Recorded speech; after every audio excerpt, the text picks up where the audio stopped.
Hayırlı kеш, hürmetli televizor караучылар, Müslüm телевидениесе үзенең тапшыруларын дәвам итә. Хәбәрләр чыгарылышы белән студияда мин Лилия Шәймиева. Булган вакыйгалар турында кыскача урагысты. Игенчеләр икмәкне югалтуларсыз җыеп алу өчен көрәшә. Зыйфа Басырова исемендәге район мәдәният йорты үзешчәннәре басуга барып, игенчеләргә җыр биюләрен бүләк итә. Узган шимбәдә үзешчәннәр Исламов фермер хуҗалыгы игенчеләрен сөендерде. Концерт игенчеләрнең төшке аш вакытында оештырылды. Хуҗалык җитәкчесе Илгиз Исламов игенчеләргә премиялар тапшырды. Премиялар эш башыннан нәтиҗәле хезмәт куйган һәм югары күрсәткечләргә ирешкән механизаторларга бирелде. Монда инде безгә Альбертович белән Ринат Асгаровичның инициативасы белән һәм безнең отдел культуры кызлар егетләре бик матур концерт куйдылар. Болай юк булыр дип уйламаган идек.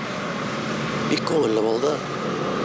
Монда рәхәтләнеп егетләр рәхәтләнеп тыңлап утырдылар, кыш җырлар дип әйтәс килә. Тагын сөйләштек, тагын бер качрашырга дип вакыт урталарында. Аларга да бик зур рәхмәт. Монда очрашулар урак тәмамланганчы дәвам итәчәк. Игенчеләргә эшләү өчен бөтен шартларда тудырылган, 2 мәртәбә ашату оештырылган. Уборка кызганнан-кыза бара. Һәм инде элек-электән безнең шул гырыф-гадәтләребезнең берсенә әверелгән инде ул механизаторларыбызны мондый вакытта котлап, аларга рәхмәт сүзләрен җиткереп, аларга үзебезнең хөрмәтебезне җиткереп, менә шундый агит бригадалар белән килеп, концертлар үткәреп җибәрү. Без инде бүген менә агромастерның Илгиз Акеевичның җирлегеннән башладык. Инде күренеп тора, теге механизаторлар да монда берне шатланып каршы алалар. Безнең инде иң әйбәт артистларыбыз килеп, җырлап, биеп, аларга безнең теләкләребезне теләдек. Исламов фермер хуҗалыгында яшьләрнең тәҗрибәле механизаторлар белән киңәшләшеп эшләвен күреп кайттык. Эшне дөрес итеп оештырган җирдә уңышта мулдан була. Лилия Шәймиева, Динар Менхаҗев, Müslüm телевидениесе. Намус агрофирмасында 3243 гектарда язгы будай, 438 гектарда рапс чәчелгән. Шикәр чөгендере 2300 гектар мәйданда урын алган. Толырак Нойлә Салахова репортажында. Агросил холдинг составындагы Намус агрофирмасының Шуганка авылы басуларында кызу эш өсте. Биредә көзге бодай һәм арпа уңышын җыялар. Көзге бодай 2573 гектарда игелгән. Мәйданның 32% эш башкарылган. Уртача гектар биреме 48 центнер тәшкил итә. Арпа 2000 гектарда чәчелгән. 22% уңыш җыелып, уртача һәр гектардан 40 центнер чыга. Басуларда төрле маркалардагы 8 комбайн эшли. Комбайннар механизаторлар белән тәэмин ителгән. Көнгә 3 тапкыр кайнар аш ашатабыз. Түләү үз вакытында стабиль башкарыла. Хезмәт хаклары югары, ди агрофирманың управляющие Эмиль Кашафетдинов. Быелгы яз дымлы, салкынча килде. Вакытында укымышлыклар безгә тудырмады, барбыр вакытында чәчеп, кирәк бөтен агротехнологик таләпләрне үтәп, игеннәрне тәрбияләп, минераль ашламалар биреп, шул сорнякка каршы көрәшеп эшләргә туры килде. Хәзер вакытта инде менә бу бөтен җәе дә дымлы, кояшлы бирү сәбәпле игеннәр бик мул. Шуларны җыеп алу безнең хәзерге вакытта иң төп бурыч. Басуда 2 ашлык җыя торган флегель бункерлары эшли. Ашлык шунда җыела да, соңрак Актаныш районында урнашкан элеваторга озатыла. Эш урынында техника куркынычсызлыгы таләпләре төгәл үтәлә. Комбайннарга шушында ук ягулык салына, техника атылганда сервис хезмәте чакырыла. Механизаторлар белән очрашуга район башлыгы көндезге аш алдыннан килеп, җылы теләкләрен җиткерде. Игеннәрне югалтуларсыз җыеп алырга язсын. Әле урып җыюның башлыгына исән-сау ватылмыйча эшләп, соңгы гектарларга барып җитеп, лаеклы хезмәт хакы алуыгызны телим, диде район җитәкчесе. Авыл хуҗалыгы һәм азык-төлек идарәсе җитәкчесе Ринат Вәлиев быелгы уңышның мул булуын, аны югалтуларсыз җыеп алырга кирәклеген ассызыклады. Бүгенге көндә инде районда 70-кә якын комбайн эшли. Аның белән беррәттән инде ташучы, тияүче машиналар белән 150-дән артык агрегат басуларда хәрәкәт итә. Безнең инде бүгенге көнгә уртача гектар биреме 44 центнер тәшкил итә. Бу инде яхшы күрсәткечләр. Югалтуларсыз, батылмыйча вакытында алып бетәргә дигән теләктә. Быел беренче сезонын гына эшләүче комбайнерлар бригадиры Артур Фаршатов һава торышының игенчелек өчен яхшы килүен, агрофирмада эшләү өчен бөтен мөмкинлекләр тудырылуына басым ясады. 2022 елда мин беренче сезонны эшлим. Быел погодалар Аллага шөкер әйбәт килде, кояшлы, мотор, техникалар әйбәт эшли, каралган. Ватылган очракта да вакытында сразу килеп җитәләр сервисный служба. Агитбригада составында килгән мәдәният йорты хезмәткәрләре намуслыларга дәртле җыр биюләрен бүләк иттеләр. Күңелләрен күтәрделәр, эшләргә дәрт өстәделәр. Механизаторлар алдында чыгышлар тагын кабатланыр, соңгысы булмас дип ышанабыз. Найля Салахова, Динар Нуртдинов, Муслим телевидениесе. Август Муслим агрофирмасы кырларында бүген комбайннар гөрелтесе бер генә минутка да тынып тормый. Игенчеләр бу көнгә барлык мәйданның 18% өлешендә бертөкле культураларны җыеп өлгерде. Эссе көннәрдә хезмәт батырларына яхшы кәйф бүләк итү өчен Зифа Басирова исемендәге мәдәният йорты үзешчәннәре Кыргызстанына чыкты. Агитбригада Үрәзмәт авылы тирәсендәге басуларда хезмәт куючы Август Муслим агрофирмасы игенчеләрен сәламләде. Механизаторларның эш шартлары белән танышырга район башлыгы Альберт Хужин да килде. Кырларыбызда икмәкләр булмаса, безнең оешмалар эшли алмаса, зарплатасы да түбән була шулай бит инде. Ә инде өстәлләребез мул булсын өчен, шул басуда эшләүче җегетләребездән бөтенләй бер шуңа күрә инде biz аларга тагында уңышлар телибез, матур эшләргә, бәла казасыз азагына хәтлек җыеп чыгарга, техникалар батылмыйча, үзләре исән сау булып, шулай матур үтеп эшләргә. Агрофирма бүген районда иң югары уңыш күрсәткечләренә иреште. Биредә гектар биреме 50 центнерны тәшкил итә.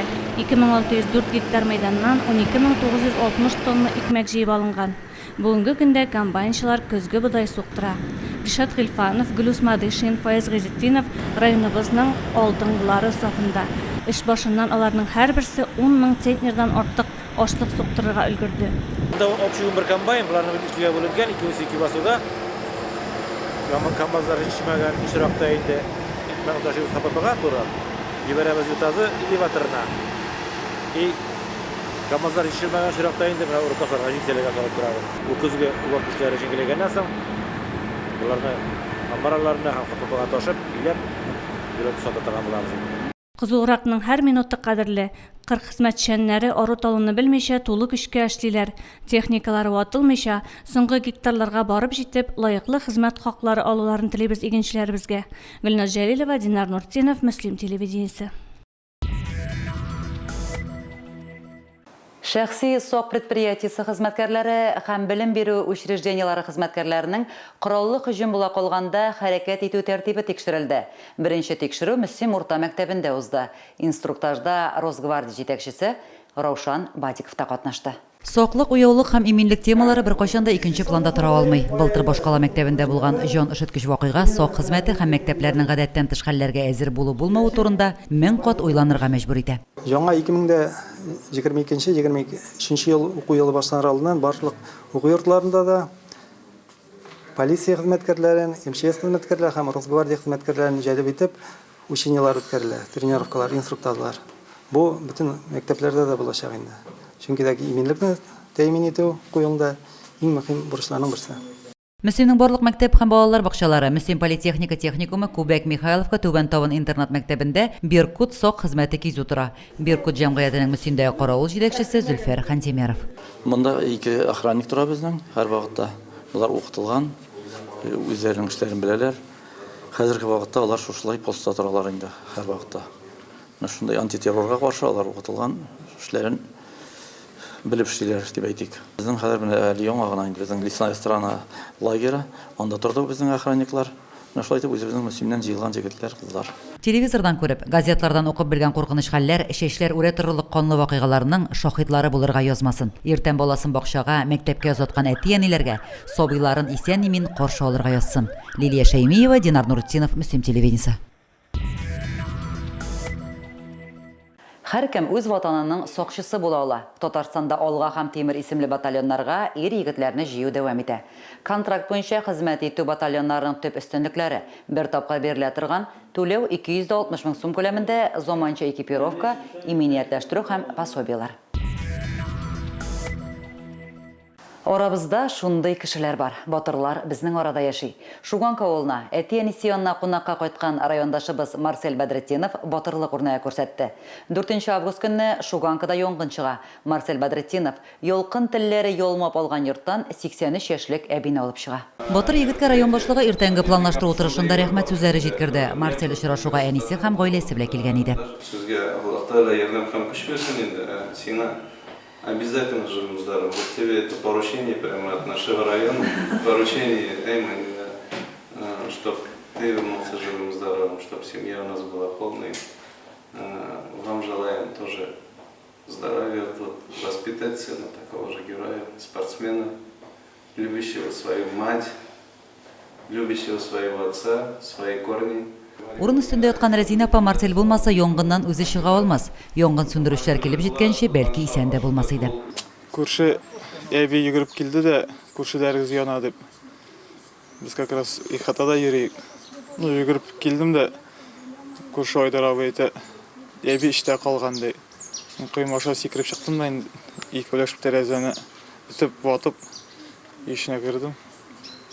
Әбе иденде атай көтеріп алдым да, тәрәзе яғына алдым, шығардым.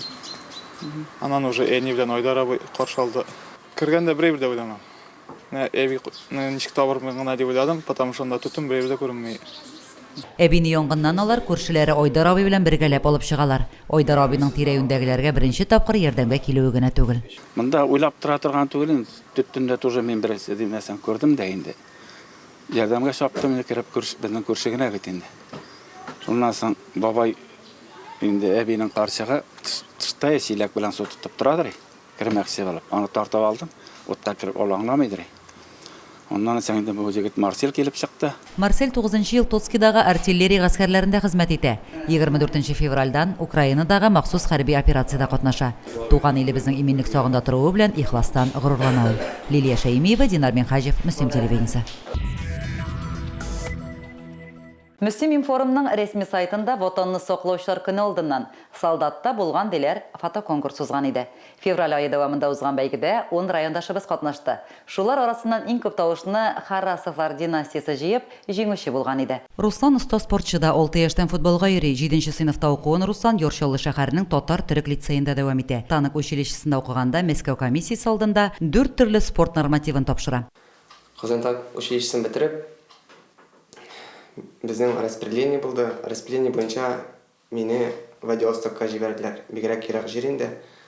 Анда безнең Тихоокеанский флот, 155-нче гвардейский отдельный бригада морской пехоты тора.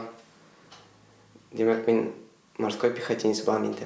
Русланның хәрби юнәлеш сайлауына бабасы сәбәпче булган. Бүген ул Харрасовлар династиясын дәвам итүче булып тора. Руслан шушы көннәрдә танк училищесы юлламасы буенча Владивостокка взвод командиры булып китте.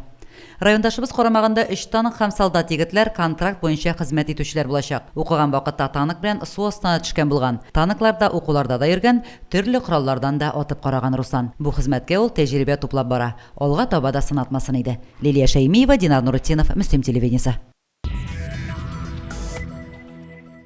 Казаннан җыю кайткан райондашыбыз Рөстәм Бухарин турындагы язма узган ел матбугат чараларында дөнья күргән иде. Узган Нада Рөстәм тагын сәяхәткә кузгалды. Толырак алдагы репортажда. Рөстәмнең теләге көймә белән Каспий диңгезенә барып җитү булган кешедән барда чыга диләр, ниятенә ирешер Рөстәм. Юлга кузгалыр алдыннан без аның үзен күреп сөйләштек. Быел, наверное, иншаллах, төшермен. Икенче елга Чоллыдан анда Ульяновский или Самара тирәсенә, анарсын Самарадан Волгоград тирәсенә, Волгоградтан уже машайтып еллап бүләчәкмен инде мен аны.